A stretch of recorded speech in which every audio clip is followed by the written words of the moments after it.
Olá!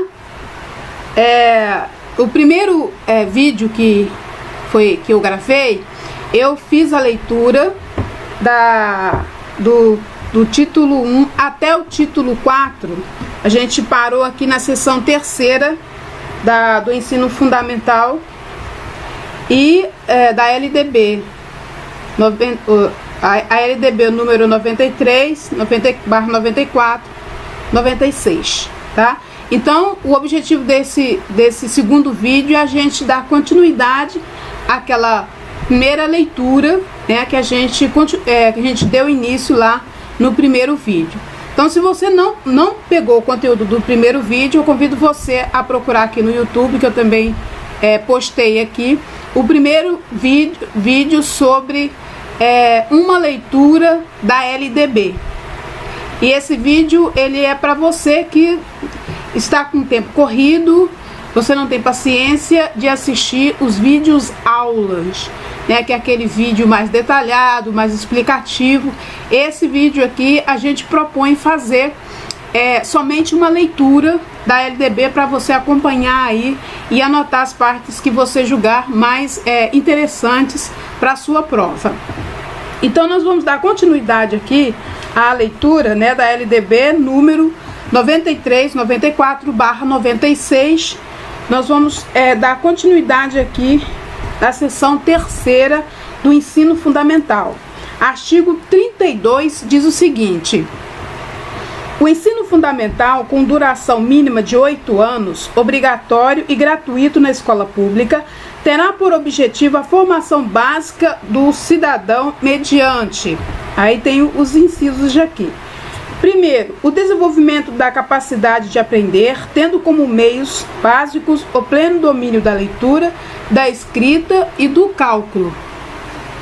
A compreensão do ambiente natural e social, do sistema político, da tecnologia, das artes, dos valores em que se fundamentam a sociedade.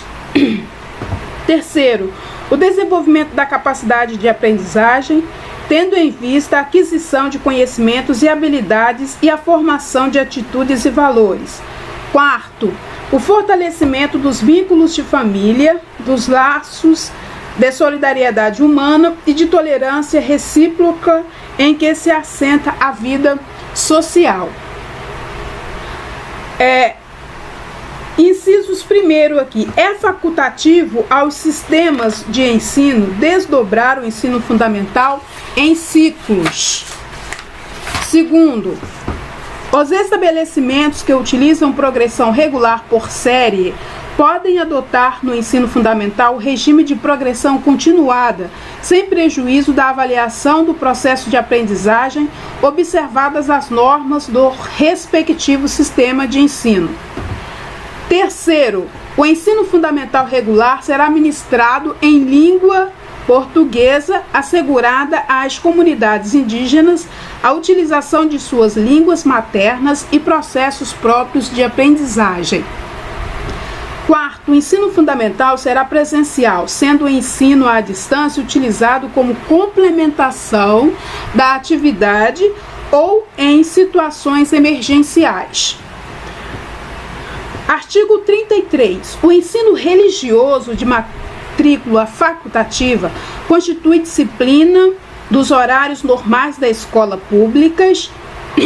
escolas públicas de ensino fundamental, sendo oferecido sem ônus para os cofres públicos, de acordo com as preferências manifestadas pelos alunos ou por seus responsáveis em caráter, primeiro, confessional, de acordo com a opção religiosa do aluno ou do seu responsável, ministrado por professores ou orientadores religiosos preparados e credenciados pelas respectivas escolas ou entidades religiosas, ou interconfessional, resultante de acordo entre as diversas entidades religiosas que se responsabilizarão pela elaboração do respectivo programa.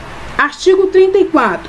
A jornada escolar do ensino fundamental incluirá pelo menos 4 horas de trabalho efetivo em sala de aula, sendo progressivamente ampliado o período de permanência na escola. Incisos 1º, são ressalvadas os casos do ensino noturno e das formas alternativas de organização autorizadas nesta lei. Inciso 2º, o ensino fundamental será ministrado progressivamente em tempo integral a critério dos sistemas de ensino. Seção 4ª do ensino médio. Acabamos de ler então a seção 3ª, que fala do ensino fundamental. Agora, seção 4ª.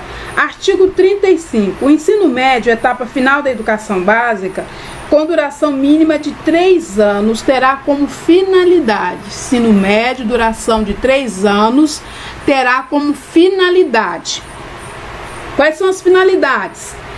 Primeiro, a consolidação e aprofundamento dos conhecimentos adquiridos no ensino fundamental, possibilitando o prosseguimento de estudos.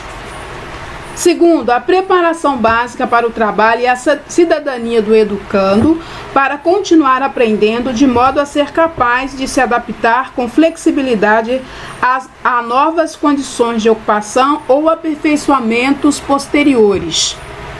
Terceiro, o aprimoramento do educando como pessoa humana, incluindo a formação ética e o desenvolvimento da autonomia intelectual e do pensamento crítico. Quarto, a compreensão dos fundamentos científicos tecnológicos dos processos produtivos, relacionando a teoria com a prática no ensino de cada disciplina. Artigo 36.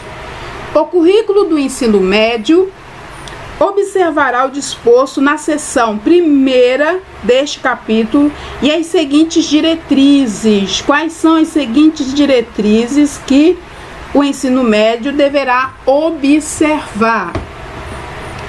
Destacará a educação tecnológica básica, a compreensão do significado da ciência, das letras e das artes, o processo histórico de transformação da sociedade e da cultura, a língua portuguesa como instrumento de comunicação, acesso ao conhecimento e exercício da cidadania. Segundo, adotará metodologias de ensino e de avaliação que estimulem a iniciativa dos estudantes. Terceiro, será incluída uma língua estrangeira moderna como disciplina obrigatória, escolhida pela comunidade escolar, e uma segunda em caráter optativo dentro das possibilidades da instituição. Sempre eles colocam as possibilidades da instituição e não as necessidades dos alunos. Eu acho que isso aqui deveria ser invertido.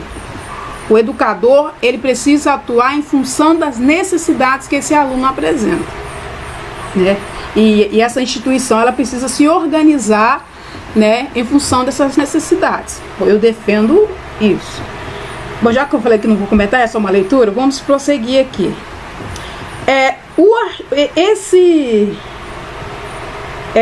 Inciso 3º aqui, ele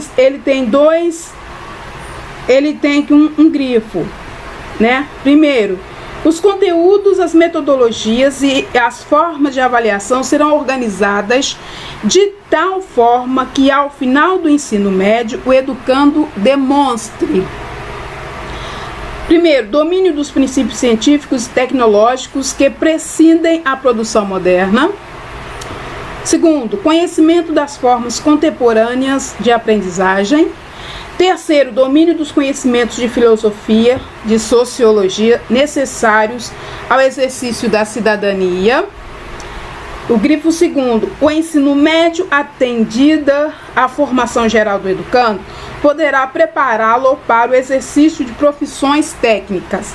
Terceiro, os cursos do ensino médio terão equivalência legal e habilitarão ao prosseguimento de estudos. Grifo quarto, a preparação geral para o trabalho facultativamente, a habilitação profissional poderão ser desenvolvidas nos próprios estabelecimentos de ensino médio ou em cooperação com instituições especializadas em educação profissional. Seção 4ª. A seção 4ª, ela vai falar da educação de jovens e adultos. Então já encerramos a sessão terceira ali que fala seção quinta, seção quarta que nós encerramos, que fala do ensino fundamental, ensino médio. Agora nós vamos para a seção quinta, que fala da educação de jovens e adultos, que é uma modalidade da educação do ensino médio. Educação de jovens e adultos, artigo 37. A educação de jovens e adultos será destinada àqueles que não tiveram acesso ou continuidade de estudos no ensino fundamental e médio na idade própria. Grifo primeiro. Os sistemas de ensino assegurarão gratuitamente aos jovens e aos adultos que não puderam efetuar os estudos na idade regular oportunidades educacionais apropriadas, consideradas as características do alunado, seus interesses, condições de vida e de trabalho, mediante cursos e exames. Grifo segundo. O poder público viabilizará e estimulará o acesso e a permanência do trabalhador na escola mediante ações integradas e complementares entre si. Artigo 38º. Os sistemas de ensino manterão... É que hoje é Natal, então o pessoal tá soltando a bomba ali fora. Tá comemorando, né? Eu estou comemorando aqui com vocês, estudando para o concurso. Artigo 38. Os sistemas de ensino manterão cursos e exames supletivos que compreenderão a base nacional comum do currículo, habilitando ao prosseguimento de estudos em caráter regular. Primeiro, os exames a que se refere este artigo realizar-se-ão. Primeiro, no nível de conclusão do ensino fundamental para os maiores de 15 anos. Segundo, no nível de conclusão do ensino médio para os maiores de 18 anos. Grifo segundo. Os conhecimentos e habilidades adquiridos pelos educandos por meios informais serão aferidos e reconhecidos mediante exames. Capítulo 3º. Da educação profissional. Artigo 39. Já vamos agora para a educação profissional, que já é uma outra modalidade. A educação profissional integrada às diferentes formas de educação, ao trabalho, à ciência e à tecnologia, conduz ao permanente desenvolvimento de aptidões para a vida produtiva. Parágrafo único. O aluno matriculado ou egresso do ensino fundamental, médio e superior, bem como o trabalhador em geral, jovem ou adulto, contará com a possibilidade de acesso à educação profissional. Certo? Artigo 40º.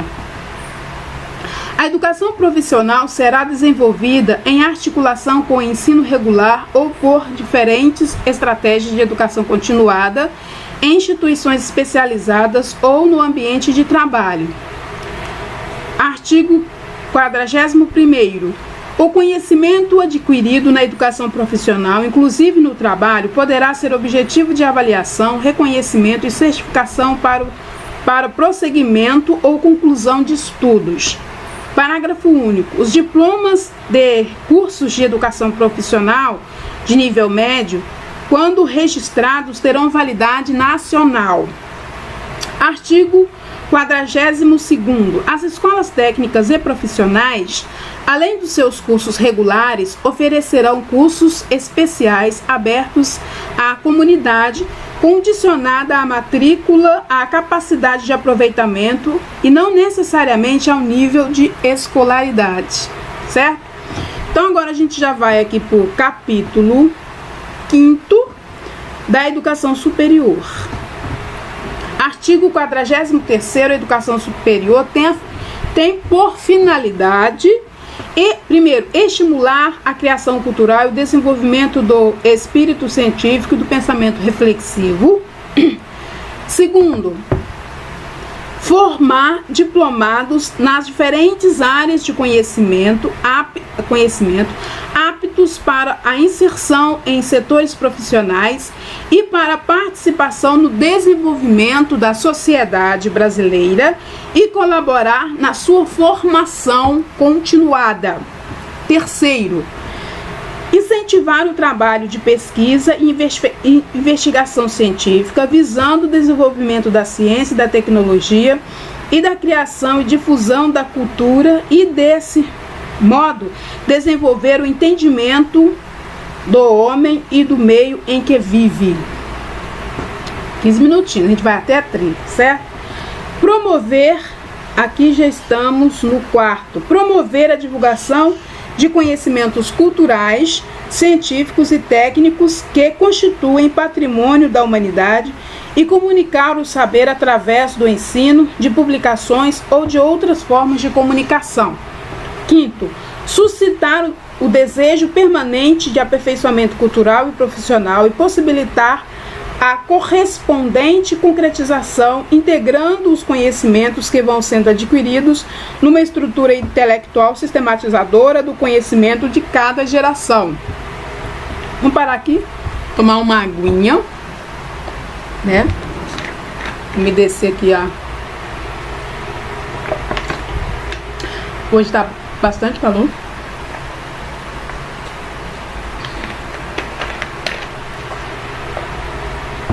Ok.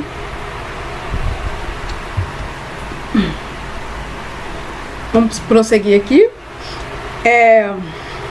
Paramos no quinto, agora vamos para o sexto. Estimular o conhecimento dos problemas do mundo presente, em particular os nacionais e regionais.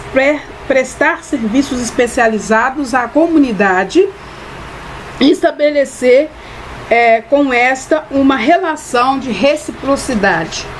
Escola, aluno e comunidade, né? Esses três sujeitos interagindo aí nessa possibilidade de construção de saberes e de transformação também. Sétimo, promover a extensão aberta à participação da população, visando a difusão das conquistas e benefícios resultantes da criação cultural e da pesquisa científica e tecnológica geradas na instituição. Artigo 44º. A educação superior abrangerá os seguintes cursos e programas.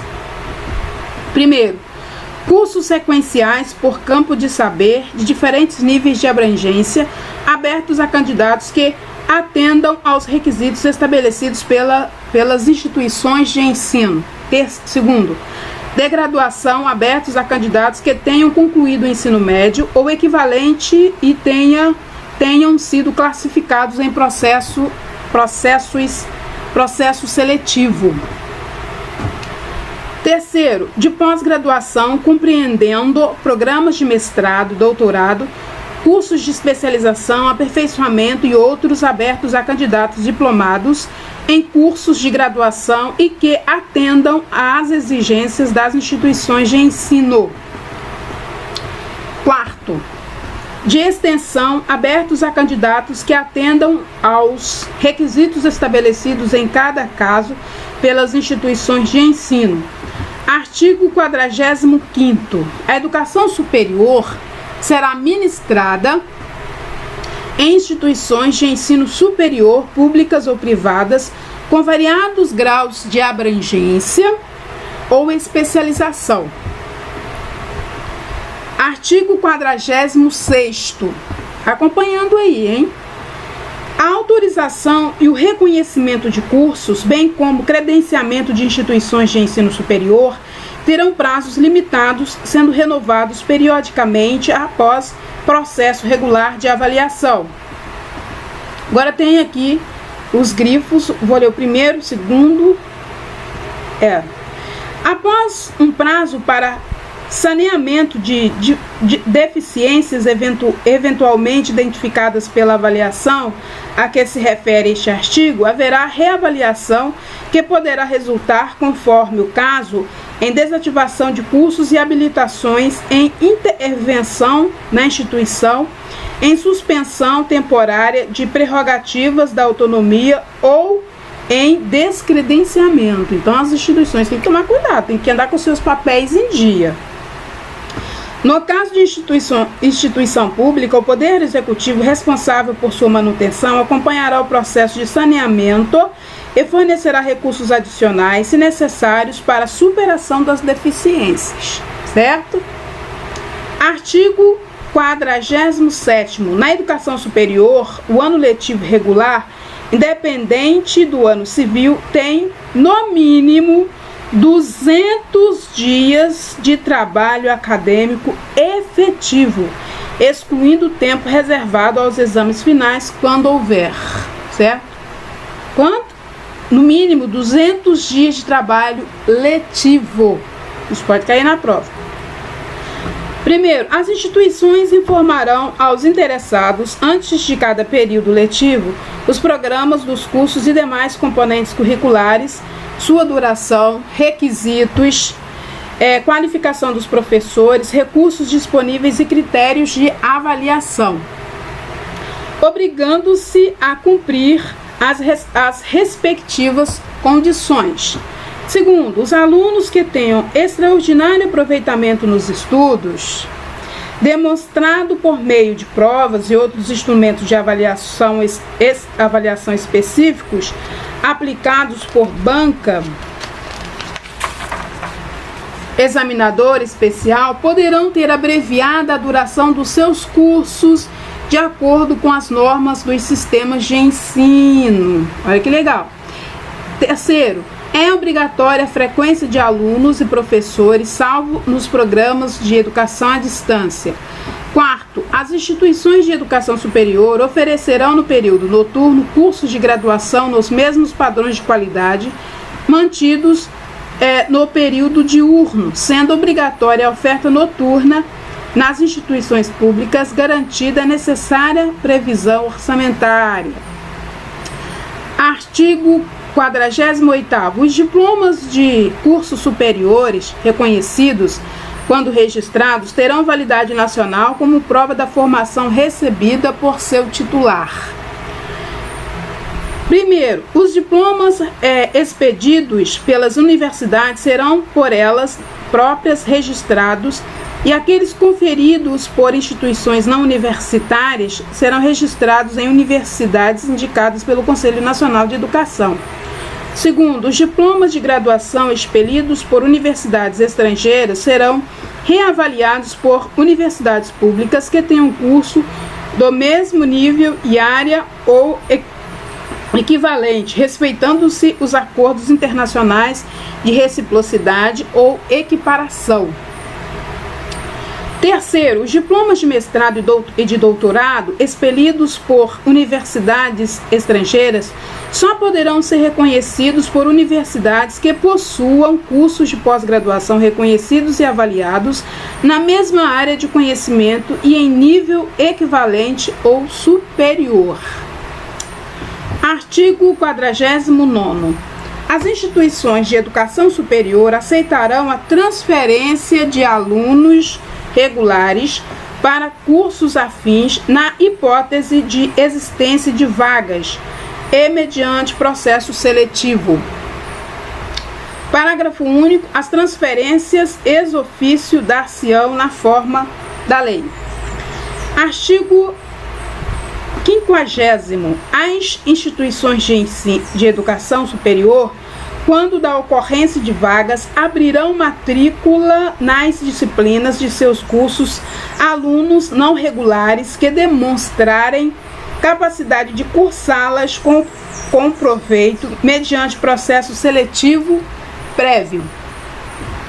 Artigo 51º. As instituições de educação superior credenciadas como universidades, ao deliberar sobre critérios e normas de seleção e admissão de estudantes, levarão em conta os efeitos desses critérios sobre a orientação do ensino médio, articulando-se com os órgãos normativos dos sistemas de ensino.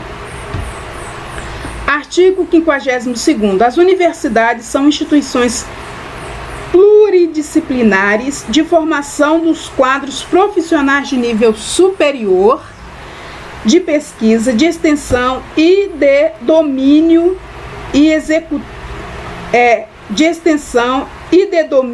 e cultivo do saber humano, que se caracterizam por, vamos lá? Se caracterizam por Primeiro, produção intelectual institucionalizada mediante o estudo sistemático dos temas e problemas mais relevantes, tanto do ponto de vista científico, cultural, quanto regional e nacional. Segundo, 1/3 do corpo docente, pelo menos, com titulação acadêmica de mestrado ou doutorado. Procura saber. Terceiro, 1/3 do corpo docente em regime de tempo integral. Parágrafo único. É facultativa a criação de universidades especializadas por campo do saber. Artigo 53º. No exercício de sua autonomia, são asseguradas às universidades, sem prejuízos de outras, as seguintes atribuições. Primeiro, criar, organizar e extinguir em sua sede cursos e programas de educação superior previstos nesta lei, obedecendo às normas gerais da União e, quando for o caso, do respectivo sistema de ensino. Segundo, fixar os currículos dos seus cursos e programas, observadas as diretrizes gerais pertinentes. Terceiro, estabelecer planos, programas e projetos de pesquisa científica, produção artística e atividades de extensão. Quarto, fixar o número de vagas de acordo com a capacidade institucional e as exigências do seu meio.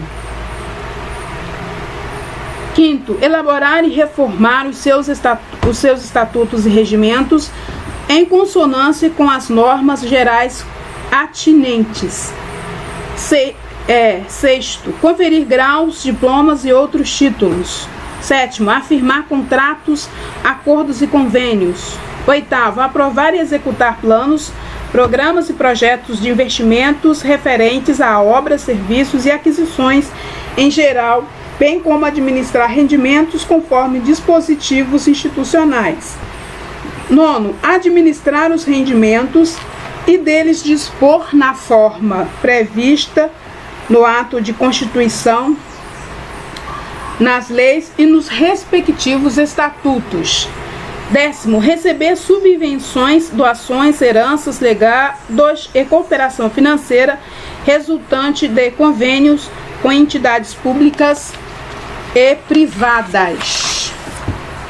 Parágrafo único. Para garantir a autonomia didático-científica das universidades, caberá aos seus colegiados de ensino e pesquisa decidir, dentro dos recursos orçamentários disponíveis, sobre: primeiro, criação, expansão, modificação e extinção de cursos. Segundo, ampliação e diminuição de vagas. Terceiro, elaboração da programação dos cursos. Quarto, programação das pesquisas e das atividades de extensão. Quinto, contratação e dispensa de professores. Sexto, planos de carreira docente. Artigo 54º. As universidades mantidas pelo poder público gozarão, na forma da lei, de estatuto jurídico especial para atender às peculiaridades de sua estrutura, organização e financiamento pelo poder público, assim como dos seus planos de carreira e do regime jurídico do seu pessoal. Grifo primeiro. No exercício da sua autonomia, além das atribuições asseguradas pelo artigo anterior, as universidades públicas poderão... Aqui a gente já... Vamos para o primeiro. Depois eu comento isso aqui. No exercício da sua autonomia, além das atribuições asseguradas pelo artigo anterior, as universidades públicas poderão: primeiro, propor seu quadro de pessoal docente, técnico e administrativo, assim como um plano de cargos e salários, atendidas as normas gerais pertinentes e os recursos disponíveis. Elaborar o regulamento de seu pessoal em conformidade com as normas gerais concernentes. Terceiro, aprovar e executar planos, programas e projetos de investimentos referentes a obras, serviços e aquisições em geral, de acordo com os recursos alocados pelo respectivo poder mantenedor. Quarto, elaborar seus orçamentos anuais e plurianuais. Quinto, adotar regime financeiro e contábil que atenda às suas peculiaridades de organização e funcionamento. Já deu 30 minutos, mas vamos continuar aqui. Sexto, realizar operações de crédito ou de financiamento com aprovação do poder competente para aquisição de bens imóveis, instalações e equipamentos. Sétimo, efetuar transferências, quitações e tomar outras providências de ordem orçamentária, financeira e patrimonial necessárias ao seu bom desempenho. Aqui tem os grifos.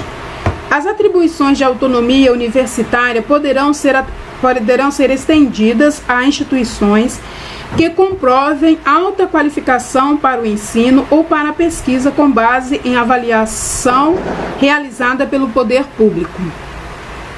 Artigo 55º. Caberá à União assegurar anualmente, em seu orçamento geral, recursos suficientes para a manutenção e desenvolvimento das instituições de educação superior por ela mantidas. Artigo 56º. As instituições públicas de educação superior obedecerão ao princípio da gestão democrática, assegurada a existência de órgãos colegiados deliberativos, de que participarão em segmentos da comunidade institucional, local e regional. Parágrafo único. Em qualquer caso, os docentes ocuparão 70% dos assentos em cada órgão colegiado e comissão, inclusive nos que tratarem da elaboração e modificações estatutárias e regimentais, bem como da escolha de dirigentes. Artigo 57º. Nas instituições públicas de educação superior, o professor ficará obrigado nas instituições públicas de educação superior. Presta atenção aqui, isso é um detalhe também interessante para quem está se preparando aí para fazer concurso ensino fundamental 2, ensino médio, tá? Também tá valendo. Não é só educação infantil, não. Ou ensino fundamental 1, não. Até no ensino médio. Nas instituições públicas de educação superior, o professor ficará obrigado ao mínimo de 8 horas semanais de aulas. 8 horas. Sabe isso aí?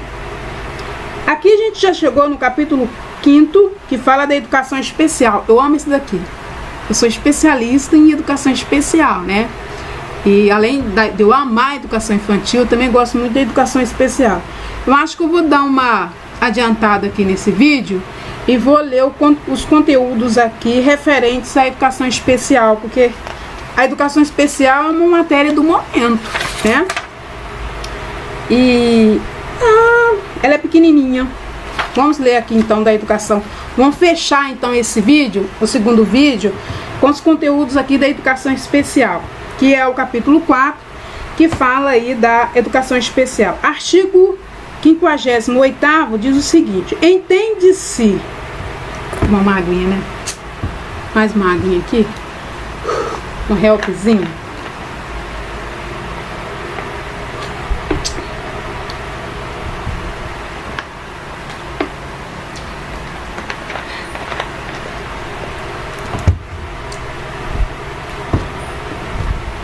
Entende-se por educação especial, para efeitos desta lei, a modalidade de educação escolar oferecida preferencialmente na rede regular de ensino para educandos portadores de necessidades especiais. Na faculdade, todos os professores rejeitam esse termo portador. Ninguém porta, ninguém carrega nada, né, com relação a... Ninguém carrega uma doença, ninguém carrega uma síndrome. A pessoa tem, ela não carrega, ela tem. Também há aqueles que discordam, né? Eu prefiro tem. O indivíduo tem, pode superar, né? Mas ele tem, ele não importa, não está carregando nas costas, é algo que faz parte dele. Haverá o livro primeiro que está falando: Grife primeiro, segundo, terceiro. Haverá, quando necessário, serviço de apoio especializado na escola regular para atender as peculiaridades da clientela de educação especial. Segundo, o atendimento educacional será feito em classes, escolas ou serviços especializados, sempre que, em função das condições específicas dos alunos, não for possível a sua integração nas classes comuns de ensino regular. Isso que é interessante. É aquele aluno que não tiver condições, às vezes ele tem uma síndrome grave, não tem condições de ser incluído numa sala regular. Então vai ter uma classe especial para que esse aluno possa desenvolver os seus saberes. Concorda? Eu não concordo. Eu acho que o mais grave que seja, se bem que tem algumas especificidades que não dá para incluir. Terceiro, a oferta de educação especial dever constitucional do Estado tem início na faixa etária de 0 a 6 anos durante a educação infantil. Os sistemas de ensino assegurarão aos educandos com necessidades especiais currículo, métodos, técnicas, recursos educativos e organização específicos para atender às suas especificidades. Então não é só colocar o aluno na sala e deixar, não. Tem que fazer adaptação curricular, né? Tem que fazer a adaptação do ambiente, né? Do espaço educacional para que esse aluno possa se desenvolver. Segundo, terminalidades específicas para aqueles que não puderem atingir o nível exigido para a conclusão do ensino fundamental, em virtude de suas deficiências, e aceleração para concluir em menor tempo o programa escolar para os superdotados. Professores com especialização adequada em nível médio ou superior para atendimento especializado, bem como professores do ensino regular capacitados para a integração desses alunos nas classes comuns. Quarto, educação especial para o trabalho, visando a sua efetiva integração na vida em sociedade, inclusive condições adequadas para os que não revelarem capacidade de inserção no trabalho competitivo, mediante articulação com os órgãos oficiais afins, bem como para aqueles que apresentam uma habilidade superior nas áreas artísticas, intelectual ou psicomotora. Quarto, acesso igualitário aos benefícios dos programas sociais suplementares disponíveis para o respectivo nível do ensino regular. Artigo 60º. Os órgãos normativos dos sistemas de ensino estabelecerão critérios de caracterização das instituições privadas sem fins lucrativos, especializadas e com atuação exclusiva em educação especial para fins de apoio técnico e financeiro pelo poder público. Parágrafo único, e a gente finaliza esse vídeo aqui. O poder público adotará como alternativa preferencial a ampliação do atendimento aos educandos com necessidades especiais na rede própria regular de ensino, independentemente do apoio às instituições previstas neste artigo. Então a gente vai encerrar esse segundo vídeo aqui, né? Onde a gente fechou aqui o conteúdo sobre educação especial. Depois nós vamos gravar um terceiro vídeo falando então dos profissionais, o título 6º aqui, falando já dos profissionais da educação, certo? Beijo grande, anote tudo aí e procure então o terceiro vídeo para você continuar complementando aí os seus saberes com as especificidades, né, que a Lei de Diretrizes e Bases da Educação Nacional, LDB 93/94/96, garante tanto aos educandos como aos professores e aos órgãos administrativos da educação, certo? Beijo grande e até o próximo vídeo.